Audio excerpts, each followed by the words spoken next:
तो आपने सुना ही होगा, इस्लाम एहतराम इंसानियत का इतना बड़ा अलंबरदार है कि पेट का बच्चा अगरचे नाजायज है, लेकिन इस्लाम उसको भी गिराने की इजाजत देता। सुना है ना, अल्लाह के नबी के पास एक औरत आई, इन्नी कद असबतुल हद या रसूल अल्लाह, आय अल्लाह के रसूल मैं हद को पहुंच चुकी हूँ, यानी मैं जिना का शिकार हो चुकी हूँ, मुझे जिना सरजद हो गया है मुझसे, मेरा पति नहीं है। जंगल में लकड़ियां चराने के लिए गई, बकरियां चराने के लिए गई थी, वहां एक चरवाहा था, लकड़हारा था, उसके साथ गलत काम हुआ।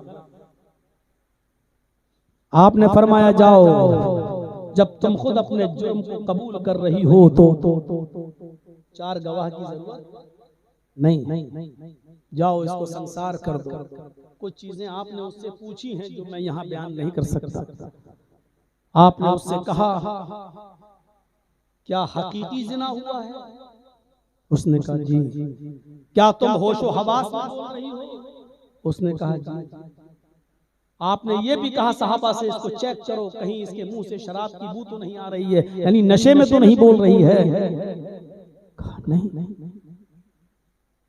फिर आपने एक जुमला ये भी इस्तेमाल किया, जिना जानती हो? उसने कहा जी अल्लाह के नबी मुझे मालूम है। आपने इशारा किया जैसे सुरमेदानी की सलाई सुरमेदानी के अंदर डाली जाती है, उसको फिर आंख में लगाया जाता है, क्या इस तरीके से तुम्हारे साथ राब्ता किया गया? यानी क्या बिल्कुल साफ साफ दुखूल हुआ है, मर्द की शर्मगाह तुम्हारी शर्मगाह से टच हुई है? उसने कहा आपने कहा ले जाओ इसको और पत्थरों से मार मार के खत्म कर दो। मर्द को दौड़ा दौड़ा के मारा जाएगा, मर्द को जमीन में नहीं दफन किया जाएगा, मर्द को बीच में खड़ा करके चारों तरफ लोग खड़े हो जाएंगे। बहुत आसान है ना, कितनी आसानी के साथ हम ये जुर्म कर लेते हैं, लेकिन इसकी सजा सुनकर रूह का, चारों तरफ लोग पत्थर लेकर खड़े होंगे और बीच में इस जिनाकार को खड़ा किया जाएगा और फिर पत्थरों से मारा जाएगा। ये जहां भी भागेगा वहां आदमी पत्थर लेके खड़ा होगा, इसको निकलने नहीं दिया जाएगा उस घेरे से। जहां ये भाग कर जाए वहीं पर पत्थर मारो और इतना मारो जब तक इसकी रूह न निकले। ये है बहन और बेटियों की इज्जत इस्लाम में। एक बार जिसको ऐसी सजा मिल जाए तो फिर जिंदगी में कोई किसी की बहन और बेटी के ऊपर गलत नजर नहीं डाल सकता है। इस्लाम ने औरतों की इज्जत और आबरू को बचाने के लिए इतना सख्त कानून बनाया। अब जो खुद ही टिकटॉक पर और इंस्टाग्राम पे डांस करती फिरें और अपने सरों के दुपट्टे उतार दें और वीडियो बनाने लगे, अपने जिस्मों की नुमाइश करने लगे और लड़कों को खुद दावत दें कि आओ हमारे जिस्मों को देखो और कुत्तों की तरह नाच डालो, आओ मैं तुम्हें अपनी बॉडी दिखा दिखा कर तुमको दावतें जिना दे रही हूं, आओ और मेरे जिस्म से खेलो, तो उसका क्या इलाज है मेरे भाइयों? उसका क्या इलाज है? कितनी बेगैरत है वो लड़की जो इंस्टाग्राम पर गानों के साथ इस तरीके की वीडियो बनाकर शेयर करती है, और उससे बड़ा भड़ुआ है उसका बाप जो अपनी बेटी के इस डांस को देखकर खुश होता है और यूट्यूब पर आने वाली इस कमाई को खाता है अपनी बेटी से। उससे बड़ा नाकारा और नालायक है उसका वो बाप, बल्कि अरबी में तय्यूब है उसका बाप, उर्दू में भड़ुआ बाप जो अपनी बेटी की इस हरकत को देखकर भी खामोश है और कुछ नहीं बोलता है, उसका बाप भड़ुआ। मौलाना कितना भी बोल लो हम मानने वाले नहीं, तो तुम कितना भी कर लो हम भी मानने वाले नहीं। तसव्वुर करें कहां, लेकिन औरत को सीने के बराबर जमीन में गाड़ा जाएगा और उसके बाद उसको पत्थरों से मारा जाएगा। जाओ ले जाओ इसको पत्थर से खत्म। जाने लगे, साहबा ने कहा चल चल चल चल, उसने कहा आहिस्ता आहिस्ता चल। क्यों? कहा पेट में बच्चा है, हमल है। इसी आदमी के साथ जिना हुआ है, इसी का बच्चा। साहबा ने कहा अल्लाह के रसूल, इसके पेट में तो हमल है। आपने उस औरत से पूछा हमल है? फिर तुम क्यों नहीं बताई? अल्लाह के रसूल मुझे मारा जाएगा तो बच्चा भी मर जाएगा। अगर मैं इस बच्चे को अगर जन्म दे दूं तो मेरे मरने के बाद ये बच्चा बाप का नाम किसका पाएगा? आपने कहा बच्चे का तो कसूर नहीं है, कसूर तो तेरा है, तो सजा तुझे मिलनी चाहिए, इस बच्चे को नहीं। जाओ, जब बच्चा पैदा हो जाए तब लेकर आना। जाओ, जब बच्चा पैदा हो जाए तब लेकर आना। वो औरत गई। 9 महीने के बाद जब बच्चा पैदा हो गया तब आई। आपने कहा कौन? 9 महीने में आपको भी याद नहीं है? कौन? कहा मैं वही औरत हूँ, ये मेरा बच्चा है, अब पैदा हुआ है। आपने कहा अच्छा अच्छा अच्छा, लाओ इस बच्चे को मुझे दे दो। उस औरत ने वो बच्चा मुहम्मदुर रसूलुल्लाह की गोद में दे दिया। आपने साहबा से कहा जाओ अब इस औरत को संसार कर दो, एक नाजायज बच्चा है, जिना की पैदावार है। और मुहम्मदुर रसूलुल्लाह अपने मुबारक हाथों में उस बच्चे को लिए हुए हैं, इसलिए कि उस बच्चे का कसूर नहीं है। एक नाजायज बच्चे को भी अपनी गोद में लिए हुए।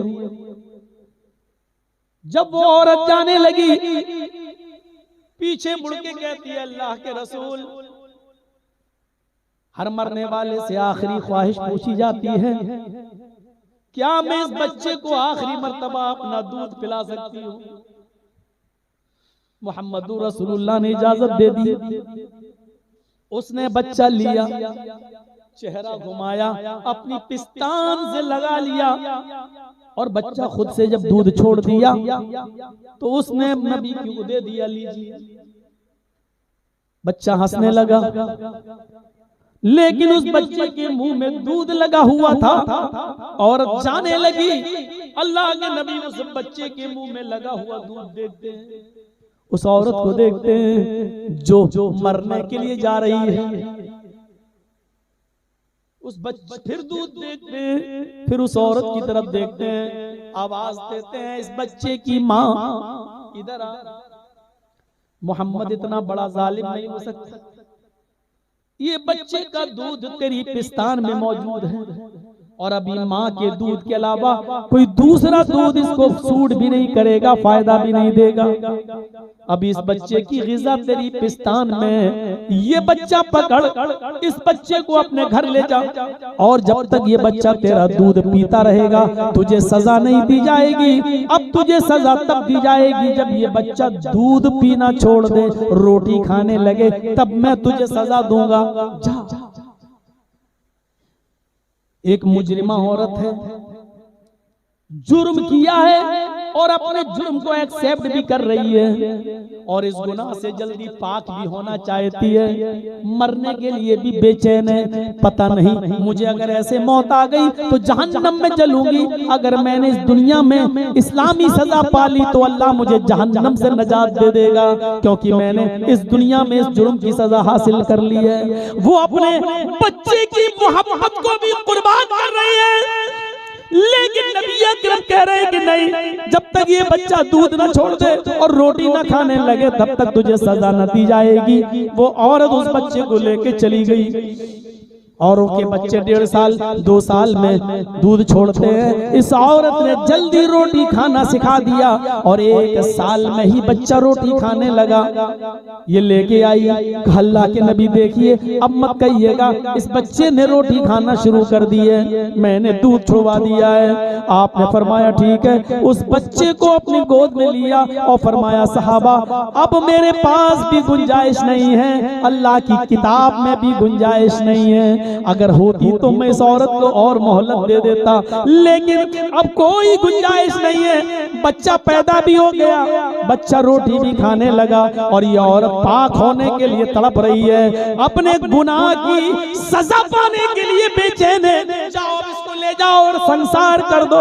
उस औरत को सीने के बराबर गाड़ दिया गया और सहाबा ने पत्थरों की बारिश कर करके उस औरत को खत्म कर दिया, उस औरत को मार डाला। उस औरत की रूह निकल गई। पहला पत्थर खालिद इब्न वलीद ने मारा, सर फटता है, खून की छींटें निकलती हैं और खालिद इब्न वलीद के कपड़ों को खराब कर देती हैं। खालिद इब्न वलीद के मुंह से कुछ नाजायज जुमले, कुछ गलत जुमले निकल जाते हैं। आपने खालिद इब्न वलीद से 3 दिन बात नहीं की। खालिद इब्न वलीद आए, खफिदा का बी व उम्मी या रसूल अल्लाह, अल्लाह के नबी आपको मैं देख रहा हूँ, आप मुझसे 2-3 दिन से बात नहीं कर रहे हैं, कलाम नहीं कर रहे हैं। आपने फरमाया, अय खालिद, जब उस औरत को तुमने पत्थर मारा, उसके खून के छींटे निकले और उस औरत को तुमने गाली दे दी, कुछ नाजेबा जुमले बोल दिए। फरमाया, हाँ मैंने बोला था। अय अल्लाह के नबी, वो जानिया औरत, वो बदचलन औरत, उसके खून की छींटों ने मेरे कपड़े नापाक कर दिए, इसलिए गुस्सा आ गया था।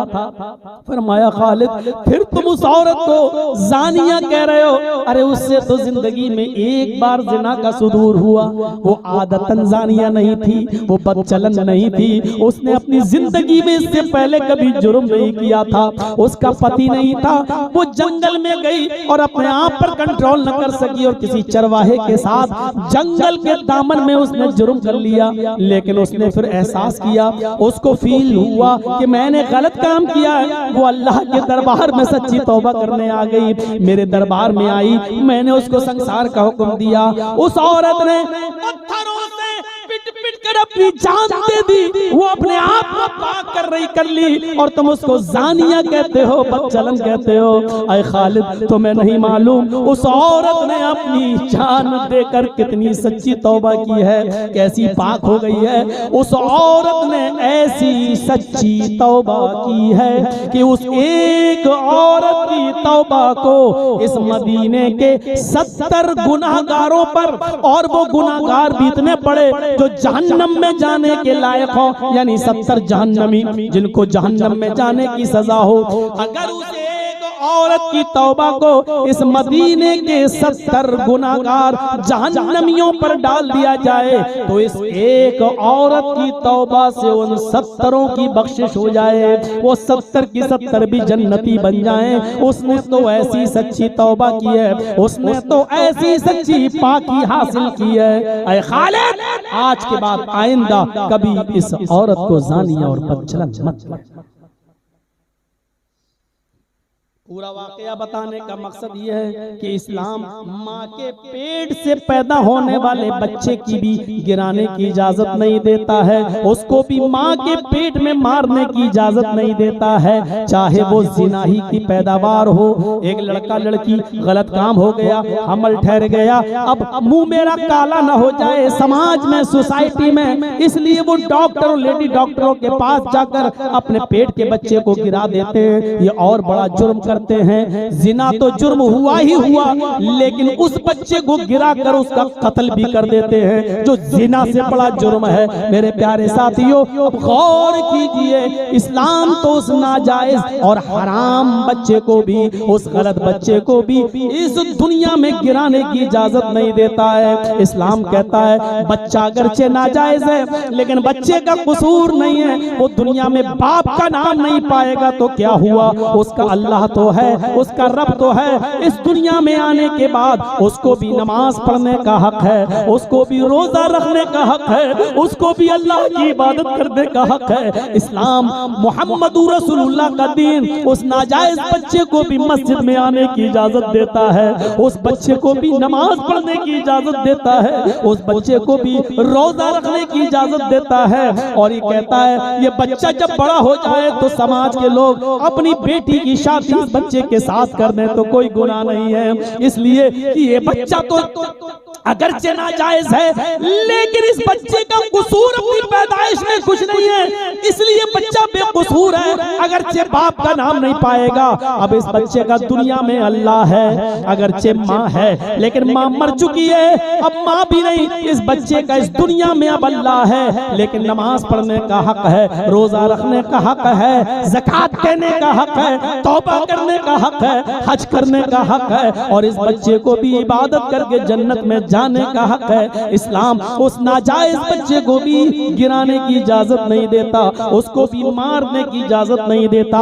ये इस्लामी तालीम है, ये इंसानियत का एहतराम है। एक नाजायज बच्चे को भी नहीं गिराया जाएगा और हमल साकत नहीं किया जाएगा। मेरे भाइयों, यहाँ से अंदाजा लगाइए कि इंसानियत का कितना बड़ा अलमबरदार है हमारा ये मजहब इस्लाम। 12:08 हो चुके हैं। मेरे भाइयों, सर्दियों की इन रातों में इससे ज्यादा प्रोग्राम चलना भी नहीं चाहिए। तो एहतराम इंसानियत और अमन व अमान और शांति को कैसे कायम किया जाए, इस टॉपिक पर मैंने ये बातें आपके सामने रखी हैं। हम दुआ करते हैं अल्लाह ताला से कि अल्लाह आलमीन हमें अपने माशरे में, अपने समाज में, अपनी सोसाइटी में अल्लाह हमें अमन कायम करने की तौफीक अता फरमा, फितना और फसाद से हमारे मुआशरे को पाक फरमा दे।